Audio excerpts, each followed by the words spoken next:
Gli ascensori per l'accesso ai binari della stazione ferroviaria di Santa Margherita Ligure sono finalmente funzionanti. Si tratta di due elevatori per salire comodamente ai marciapiedi 1 e 2 a beneficio di turisti e disabili. Finalmente dopo tanti anni abbiamo raggiunto un risultato che è per tutti, non è solo per noi disabili ma per tutti, sia per i bambini, sia per gli anziani, sia per le donne col passeggino, oppure anche giovani con delle valigie grandi. Oggi abbiamo aperto a Santa Margherita un altro spiraglio, un altro punto di accesso per il turismo e questo sarà grandioso perché avremo più turisti. I lavori da parte di Rete Ferroviaria Italiana sono durati circa un anno e rientrano nel piano complessivo di restyling della stazione finanziato con un totale di 4 milioni di euro. È un'esigenza che sicuramente si avvertiva da tanto tempo, ovvero da quando la stazione è stata costruita.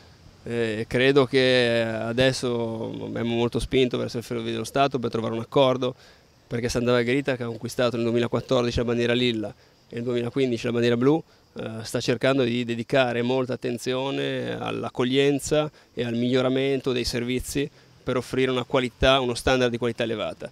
E sicuramente gli ascensori di stazione erano un passaggio obbligato. L'inaugurazione degli ascensori si va ad aggiungere ad alcuni lavori già eseguiti, come quelli relativi ai servizi igienici dati in gestione al Comune. Ora si guarda in avanti, è in corso d'opera il sottopassaggio ferroviario, ma sono previsti altri interventi entro la fine del 2018. Sono previsti ulteriori interventi al completamento della stazione in modo tale da poter consegnare ai cittadini una stazione chiave in mano completa di tutti i servizi.